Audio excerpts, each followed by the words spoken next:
안녕하세요. 투익컨설팅 김인현입니다. 안녕하세요. 투익컨설팅 최인규 고문입니다. 예, 안녕하세요. 투익컨설팅 이은석입니다. 마이데이터 인가가 한창 진행되고 있는데요. 작년에 시작된 오픈 뱅킹에 이어서 전자금융법 개정에 따라서 지급지시 전달업에 대한 관심이 많아지고 있고 또 어떤 영향을 줄 것인가에 대해서도 상당히 궁금한데요. 그 점에 대해서 한번 이야기를 해보는 자리를 만들었습니다. 지급지시 전달업은 EU 쪽에서 PSD2 Payment Service Directive 2라고 하는 규제에 의해서 탄생된 비즈니스인데요. PISP 비즈니스 하고 있는 회사로 유럽 쪽에 트러스트 회사가 있습니다. 29개 나라에서 서비스를 하고 있는데 PISP를 이용할 경우 그 서비스나 상품의 구매자는 간단하게 3단계로 결제를 할 수 있다고 합니다. 먼저 은행을 선택하고 다음에 계좌를 선택하고 가맹점을 승인하면 된다고 합니다. 이러한 형태로 비즈니스 서비스 하게 되면 이 지급결제 서비스가 더 빠르게, 더 간단하게, 더 싸게 처리될 수 있어서 상당한 각광을 받고 있고 전문가들이 전망할 때는 EU 쪽에서는 마이페이먼트라고 불리는 지급지 전달 서비스가 신용카드와 직불카드를 대체하고 2023년 무렵이 되면 지급결제 시장의 가장 큰 비중을 차지하는 그 정도로 발달할 것으로 전망도 하고 있습니다. 따라서 아멕스는 자회사를 통해서 PISP 인가를 받았고 비자 마스터는 관련 회사를 인수하기도 했다고 합니다. 우리나라에서는 이 EU의 PISP를 지급지시 전달업이라고 이름을 붙이고 있는데요. 우리나라 상황을 보면요. 2016년 이후 간편결제 시장이 굉장히 빠르게 성장해서 이용 실적이나 이용 건수나 이용 금액이 매년 40%에서 50% 성장하고 있고 2020년 기준으로는 가장 큰 지급결제가 되고 있습니다. 간편결제 시장의 메인 플레이어로는 기존 금융사 외에도 네이버, 카카오 같은 포털 회사나 쿠팡, 이베이 코리아 같은 이커머스 회사나 기존의 오프라인 커머스 회사들도 적극 진입하고 있습니다. 현재 간편결제 시장은 대부분 베이스에는 신용카드를 깔고 있습니다. 그래서 간편결제를 통해서 소비자가 결제를 빨리 할 수 있지만 그 메커니즘은 간편결제 서비스 안에 신용카드가 숨어 있어서 실제로 간편결제 서비스에 일어나는 결제의 80%는 신용카드를 그 베이스로 하고 있습니다. 그런데 만약에 지급시 전달업이 허용되면 신용카드가 필요 없이 사용자의 계좌에서 머천트의 계좌로 대금이 결제될 수 있고 또 송금도 가능한 그런 형태로 이 지급결제 메커니즘이 바뀌게 됩니다. 이러한 메커니즘의 변화는 크게 두 가지 의미가 있는데요. 하나는 지금까지 신용카드 시장의 특징은 구매자가 판매자에게 내가 누구다, 또 나는 충분히 대금을 지불할 능력이 있다 라고 하는 것을 인정을 받는, 다시 얘기하면 카드사는 승인이라고 하는 행위를 했어야 됐었고요. 그 승인이라는 행위를 하기 위해서 필요한 인프라 비용이 많이 들었습니다. 그래서 전체적으로는 시스템이 효율성 면에서는 좀 문제가 있었다라고 볼 수가 있고요. 바뀐 시스템에서는 구매자가 판매자에게 나의 신용을 증명할 필요가 없겠죠. 나의 계좌에서 바로 보내주면 되는 것이고, 반대로 구매자가 판매자의 계좌를 확인하는 행위를 하면 되는데, 이거를 해주는 회사가 지급시 전달 회사이기 때문에 당연히 소비자의 구매 행위는 의사결정하고 나면 바로 결제가 일어날 수 있는 빠르고 편리하고 또 전체적으로 비용이 절감되는 그러한 형태가 될 수 있겠고요. 이러한 형태로 이제 만약에 그 결제를 받게 되면 중요한 포인트가 두 가지가 있는데, 하나는 API라고 생각됩니다. 관련된 구매자와 판매자, 지급 전달은 모두가 API로 연결되기 때문에 얼마나 빠르고 효율적인 API를 적용해서 연결할 수 있느냐라는 관점과, 두 번째는 그 API를 이용해서 사용자의 구매, 소비, 행위를 지원하는 그런 모바일 앱이나 웹사이트의 커스터머 익스피리언스가 얼마나 심리스하게 잘 만들 수 있느냐라고 관건이 될 것 같습니다. 이러한 변화에 따라서 지금 국내의 많은 카드사, 또는 벤사, PG사, 또는 빅테크, 포탈 등 상당히 많은 고민도 하고 있고, 대응 계획도 세우고 있는데 금융사들 입장에서는 이러한 그 제도 도입으로 인해서 기존 금융권, 특히 카드사들이 위협받고 있다는 생각도 많이 하는 것 같습니다. 앞으로 이러한 변화가 우리나라 금융산업과 관련된 그 이커머스라든가 이런 비즈니스 전반적으로 어떤 변화를 가져올지 또 어떻게 대응하면 좋을지 상당히 궁금합니다. 지급시 전달업에 대해서 제가 서두에 몇 가지 얘기를 했는데 이게 지금 그 구체적인 시행령이 나온 것도 아니고 우리가 어느 정도 상상해서 얘기할 수밖에 없는 상황인 것 같은데 그렇죠. 사전에 토의도 한번 해봤지만 생각이 다 다르잖아요. 네. 각자 관점에서 얘기를 한번 해보는 걸 하고 예. 과연 머천트, 상인 입장에서는 어떤 변화가 있을까라는 거를 좀 얘기해 보면 좋을 것 같은데. 제가 먼저 할까요? 그렇죠. 상인 입장에서는 분명히 지금보다 좋아지겠죠. 가맹점 수수료를 획기적으로 낮출 수 있는 부분은 분명하고요. 하나 우려되는 거는 새로운 사업자가 또 가맹점을 모집하는 그런 절차나 비용 이런 부분들은 뭐 당연히 들어가야 되는 돈이지만 그게 생각보다 클 수도 있겠다라는 생각을 하고 유럽의 수수료율에 비했을 때 우리나라의 가맹점 수수료가 물론 높다고 생각하시겠지만 상인들께서는 그럼에도 불구하고 여지가 좀 작기 때문에 아마 운신의 폭이 적을 수도 있겠다라는 약간의 우려는 있습니다. 그러나 하여튼 가맹점에게 근본적으로 도움은 될 수 있겠다 생각합니다. 예. 저도 뭐 비슷한 생각인데요. 가맹점 입장에서는 이제 지금 말씀하신 것처럼 수수료 절감 효과가 생기기 발생하기 때문에 고객들한테 다양한 이벤트, 할인 정책, 프로모션 이런 것들을 다양하게 펼칠 수 있는 기회가 생겼다 이렇게 생각을 합니다. 제가 궁금한 거는요, 상상을 해보면, 만약에 지급지 전달이 되면 소비자가 가맹점의 계좌번호를 전달업자에게 알려줘야 되는데, 어떤 방식으로 알려주게 될까? 그거 좀 궁금한데, 보통 우리가 상인들은 이제 오프라인 상인 같은 경우는 그 안에 포스도 있고 이렇게 장비도 있어서 시스템이 있고 내부적으로 매출 시스템 연결돼 있어가지고 그 구매라고 하는 행위가 일어나면 우리는 자동으로 카드를 긁었잖아요.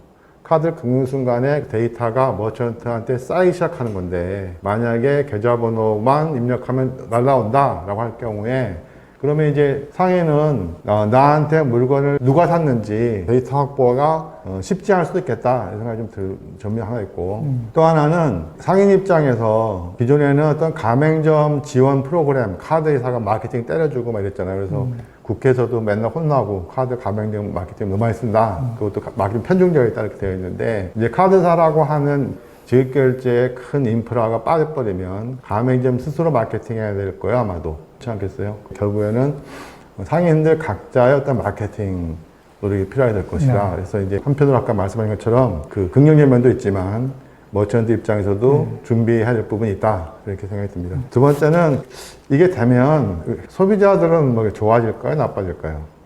소비자 입장에서 이제 구매 행위를 일으키는 게 이제 오프라인이 있고 온라인이 있겠죠. 생각해 보면 오프라인 입장에서 보면 지금까지는 내가 신용카드를 갖고 결제를 할 거냐, 현금으로 할 거냐 두 가지 선택사항이 있는데 그럼 또 하나의 결제 수단이 생긴 거라고 봅니다. 마이페이먼트로 선택을 해서 계좌이체를 내가 해줄 수 있기 때문에 또 다른 하나의 결제 수단이 제공됐다는 점은 긍정적으로 보이고요. 오프라인 매장에서는 큰 차이가 없을 것 같아요. 왜냐하면 온라인 입장에서는 온라인에 들어가서 결제를 할 때 보면 내가 이걸 계좌이체로 무통장 입금을 할 거냐 또는 각종 페이를 쓸 거냐 아니면 신용카드로 결제할 거냐 이런 선택의 폭이 굉장히 많기 때문에 마이페이먼트는 결국은 그 중에 하나일 뿐이다 라는 생각이 들기 때문에 온라인에서의 소비자한테 결제 수단이 하나 더 추가됐다라는 이점은 있지만 새로운 결제 수단이라고 보기에는 조금 차이가 있지 않을까 이런 생각을 좀 갖고 있습니다. 네. 신용카드는 어차피 뭐 대상이 아니니까 체크카드하고 굳이 비교한다면 어떻게 보면 경쟁 관계에 있을 수도 있다고 생각을 하는데요. 소비자 입장에서는 어떨까? 제가 물건을 사고 대금을 결제하는 입장에서 제 계좌에서 나가는데 체크카드로 나가느냐 새로운 PISP 사업자에서 나가느냐 비교했을 때 제가 똑같은 물건을 사서 두 가지를 생각할 것 같아요. 첫째, 나한테 어느 것이 더 이익이냐? 조금이라도 더 싸게 아니면 더 서비스 상품이라도 더 있는가? 금전적인 혜택이 하나 있을 거고요. 또 하나는 번거롭지 않아야 돼요. 물론 지금도 간편 결제들이 많이 편해진 건 사실이에요. 몇 년 전에 비할 수가 없죠. 그럼에도 불구하고 과거 사례들을 보면 중도 포기라고 하는 하다가 열받아서 이제 다른 페이먼트로 넘어가는 그런 사례들이 여전히 없다고 할 수 없거든요. 그래서 금전적인 혜택 그리고 이 결제가 얼마나 나에게 편하냐. 물론 이제 안전한 것들이 기본에 깔려야 되겠지만 이런 두 가지를 제공해 준다면 아마 그쪽으로 오겠죠. 그런데도 불구하고 제 생각에는 아마 여러 페이먼트가 공존 서로 더불어서 사는 그런 모양이 되지 않을까 생각을 합니다. 제가 볼 때는요, 그 오프라인에서는 어떤 게 문제될 수 있냐면, 지급을 지시하는 디바이스가 기존에는 머천트의 디바이스였는데, 전달로 가게 되면 이게 구매자 디바이스에서 행렬이 날 거예요. 그러면 이 소비자는 불편할 수도 있겠다. 왜냐하면 오프라인 같으면 디바이스를 상인이 갖고 있으니까 지갑에서 카드 꺼내가지고 그렇게 하면 되잖아요. 이게 무슨 카드인지 간에. 만약에 디바이스 내 걸로 한다 그러면 내 디바이스 꺼내서 내가 뭔가 조작을 해야 되잖아. 그럼 이게 과연 사용하는 입장에서 편리할까? 어떻게 하면 더 편리하게 그 구매 행위를 설계할 수 있을까가 좀 어려울 수도 있겠다는 생각이 드는 이거 어디까지 상상으로 얘기하는 거고요. 네. 온라인에서는 카카오 대리하고 비교하고 싶은데 카카오 대리가 주는 익스피리언스는 뭐냐면 우리가 대리운전을 불러서 타고 집에 도착해서 딱 내리는 순간에 내가 대리운전 하신 분에게 현금을 주거나 신용카드 주지 않아도 띵동 하면서 되게 빠져나가잖아요. 물론 그게 카드를 통해서 빠져나가지만 전자락 같으면 그게 그 카드 대신에 내가 계좌 등록해 놓은 거에서 빠져나가겠죠. 그러면 온라인이나 모바일 환경에서는 가맹점이라든가 상인의 어떤 아이디어나 이걸 따라서 상당히 고객한테 편리하도록 그 구매 프로세스, 어떤 커스터머 저니를 설계할 수 있겠다 생각이 들어서 온라인이나 모바일 상당히 긍정적일 수도 있고 소비자 입장에서는 나는 물건을 사고 싶어. 특히 나이 많으신 분들 결제하다가 야 이게 도대체 뭐야? 또 뭘 등록해? 또 내려 다운받아 설치해. 그러다 보면 이제 또 포기해버리는 경우가 많이 줄지 않겠느냐. 그래서 그런 점에서는 좀 긍정적일 수 있다 생각이 듭니다. 세 번째는 제일 궁금한 거 뭐냐면 금융위원회 이걸 왜 하려고 하나? 금융위가 얻고자 하는 건 뭘까? 사실 이거는 우리나라만 그런 건 아니고 이유도뿐만 아니라 전 세계적인 어떤 트렌드를 할 수 있는데 이 금융감독당국은 무슨 생각으로 이런 정책을 하려고 하고 이렇게 해서 얻고자 하는 거를 과연 달성할 수 있을까? 그런 거 한번 얘기해 볼까요? 제 생각에는 금융당국에서 뭐 영국의 사례라든지 이런 부분을 보고 시작을 한 부분도 있다고 보는데 근본적으로 영국 환경은 이런 거죠. 어차피 금융의 주도권이 미국에 있는데 그동안 영국이 종주국임을 자처하다가 이미 무너졌죠.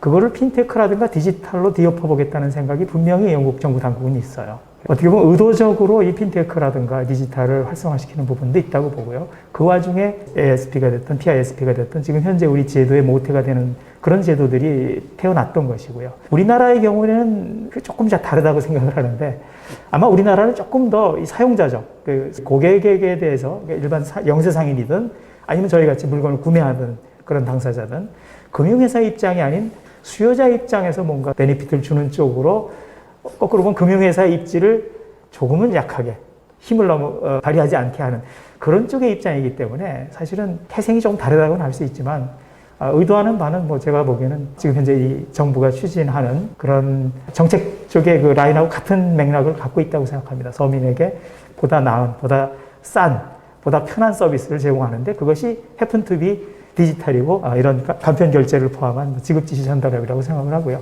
그런 점에서 유럽의 제도하고 좀 다르게 봐야 되지 않나 그렇게 생각을 합니다. 저 같은 경우는 이제 소비자 입장에서 보면 새로운 금융 서비스가 하나 또 등장을 한 거기 때문에 거래 이용자들한테 다양한 금융 서비스를 제공해 줌으로 인해서 어떤 그 서비스 혜택을 준다는 입장도 아마 있을 거고요. 가맹점 입장에서는 비용이 절감되는 효과, 즉 결제 수수료라든가 거래 비용 절감 효과 때문에 다양한 마케팅 정책이나 활성화를 좀 기할 수 있다는 그런 동기부여를 줄 수 있다는 점. 그리고 기존에 그 시장에 진입해 있던 결제업자들에 대한 새로운 진입자가 나타남으로 인해서 기존 사업자들에 대한 어떤 자극, 그래서 새로운 서비스를 도출할 수 있도록 경쟁력을 유발한다든가 이런 정책적인 효과가 좀 있지 않을까 이런 생각을 좀 합니다. 네, 이제 제 얘기를 말씀드리면요. 금융위원회가 발표한 자료들을 저는 계속 열심히 보고 그 뜻을 이해하고 영향을 파악하기 노력을 많이 하는 편인데 우리 같은 경우는 소비자들을 위한 서비스에 금융사들이 노력하기보다는 금융사들의 이익을 위한 서비스 노력해오지 않았느냐. 그냥 내버려두면 점점 더 금융사들은 배가 부르고 행복하고 그런데 금융소비자들은 소외되고 그런 염려가 하나 있는 것 같고 또 하나는 지금 이제 디지털, 데이터 이렇게 하니까 금융에서도 뭔가 전체 경제 관점에서 어떤 성장에 기여할 수 있는 그래서 얘기하는 게 금융의 핀테크에도 유니콘이 등장했으면 좋겠다는 얘기를 하고 그래서 그런 새로운 진입자가 등장해서 금융산업에서 크게 성공해가지고 잡도 창출하고 글로벌 나가고 이런 거를 하고 싶은데 그냥 있으면 현재 제도로는 그런 애가 탄생할 수 없기 때문에 그런 애들이 탄생할 수 있는 길을 만들어주는 입장도 있는 것 같은데 두 가지 다 뭐 그 좋은 의도를 생각합니다 저는. 근데 이제 조금 걱정되는 거는 여전히 금융은 그 경제 사회 활동의 하나 인프라 성격이 강하죠. 그러니까 금융이 튼튼하고 금융 효율적이면 산업도 발전하고 금융이 그렇지 않으면 산업도 뭐 발전 못하는 거기 때문에 어느 정도는 공공 성격이 있을 수밖에 없다. 그런 점을 어떻게 조화시킬 거냐 하는 걱정이 들고 어쩌면 결과적으로 그런 성격 강조하다 보면 의도와 달리 뭐 빅테크나 이런 데가 더 혜택을 보고 기존 금융사들은 정부가 추구하는 정책을 잘 순응해 왔고 잘 따라와줘서 나름대로 안정적인 금융 시스템에 좀 불안정성이 커지지 않을까 그런 점들을 이제 당국이 잘 모니터하셔서 조화를 이룰 필요가 있겠다 생각이 듭니다. 하나만 잠깐. 네. 금융회사가 일단 기득권은 조금은 내려놓을 필요가 있다고 생각을 해요. 저도 뭐 은행에 30년 넘게 있었지만 사실 지금 하고 있는 제로원 제도 은행도 카드도 다 자기들도 하겠다는 거라면 원래 금융당국이 의도하는 의도는 아니었다고 생각을 합니다. 제가 보기엔 저도 은행원이었지만 금융회사라고도 하고 금융기관이라고도 하는데 그 두 성격을 다 갖고 균형을 맞춰야 되는데 아마 일반 국민들이 보기에는 이 두 가지가 균형이 안 돼 있다고 느끼는 것 같아요. 핀테크에서는 말할 것도 없고 이번 제도가 그런 균형을 찾는 하나의 계기가 됐으면 좋겠다는 생각을 합니다. 예. 마지막으로 이게 제일 뜨거운 이슈인데 마이데이터 인가 신청도 뭐 엄청나게 금성했잖아요. 네. 작년 12월 달에 시중은행 어느 은행장께서 인터뷰한 거 보니까 마이페이먼트가 오픈뱅킹보다 더 심각한 영향을 줄 것이다 라고 얘기하셨고 제가 보기에도 그럴 수 있을 것 같아요. 올 상반기에도 보면 이 지급시 전달업의 라이센스를 기존 금융사에 줄 거냐 안 줄 거냐 가지고 계속 여러 가지 뭐 회의도 했고 뭐 의견이 다른 것도 보아왔고 그만큼 이 제도가 도입되면 기존 금융사들이 어려워질 수도 있고 또 좋은 기회일 수도 있고 아무튼 뭔가 대응을 할 수밖에 없잖아요. 대응을 잘해야 되고 그런 관점 한번 얘기해볼까요? 특히 뭐 카드사나 은행이겠죠 주로 증권보험은 아닐 것 같고 맞나요? 네, 주로 뭐 카드와 은행 쪽이겠죠. 아무래도 강사님. 제가 생각할 때는 이제 금융회사 입장에서는 그동안의 어떤 금융거래 인프라라든가 이게 잘 구축이 돼 있고 대국의 서비스도 지금 충실하게 잘 해왔기 때문에 지급 지시업을 만약에 획득을 하면 서비스 해주는 데서는 별 문제도 없고 경쟁력도 그렇게 크게 지금은 지급 지시업 자체로 보면 큰 문제는 없을 것 같습니다. 그렇게 생각하는 이유는 그냥 단순 자금 이체 지시일 뿐이라고 생각했기 때문에 오히려 향후에 나오는 종합 지급결제업에 대한 대처가 더 큰 문제지 단순 자금 이체 지시 부분은 금융회사 입장에서는 이제 금융 서비스에 대한 진입 장벽이 허물어지고 있구나 오픈뱅킹 시작을 해서 그런 위기감은 있을 수 있지만 이 자체가 지급 지시업이 뭐 오픈된다고 해서 크게 위협이 되지는 않을 건데 이 시작이기 때문에 이제 대처를 해야 된다 그런 위기감은 분명히 가질 거라고 생각합니다. 말씀하신 대로 아무래도 카드사가 가장 직접적이고 은행이 간접적인 영향을 받는다고 생각하고요. 긍정적이진 않은 것 같아요. 이 서비스 자체 스탠드얼론하게 금융사가 어떤 특별한 메리트가 있는 건 아닐 거예요. 기왕에도 하던 업무니까. 그죠? 방법이 달라지거나 뭐 구조가 완전히 바뀌는 게 아니기 때문에. 제가 보기에는 수성하는 입장에서 너도 다 할 것 같은데 결국은 은행들이 걱정하는 거는 아마도 이 시대에는 빅테크들이 결과적으로 종합 지급 결제 사업에 진입을 해서 자기 계좌를 갖는 것. 이게 아마 가장 큰 위협이라고 여기 있을 거고요. 마이페이먼트 그 자체 하나만 떼어놓고 보면 카드사도 물론 영향이 있겠죠. 그런데 은행은 아직까지 계좌생 탈전에서 뒤로 처질 수 있다는 생각은 솔직히 아직도 그렇게 심각하게는 안 해요. 카드사는 조금 다릅니다. 카드사는 만약에 똑같은 혜택, 뭐 더 싸고 더 편하고 세액공제까지도 주어지는 지금 새로운 아이디어가 막 숨어있는 그런 핀테크, 아까 카카오데이 말씀하셨지만 그런 류의 것들이 더 좋게 서비스가 되고 더 싸게 서비스가 된다면 체크카드 업무는 일부 영향을 받을 수 있겠다라는 생각을 합니다. 이제 시작이겠죠. 저는 이제 은행부터 얘기하면 은행 같은 경우는 그 오픈뱅킹이 이제 시작됐죠. 작년 12월에 시작되고 나서 결과를 보면 오픈뱅킹을 시행한 18개 은행 중에서 은행 2개는 순자금 유입이 한 은행 1조 2천억, 하나 5천억.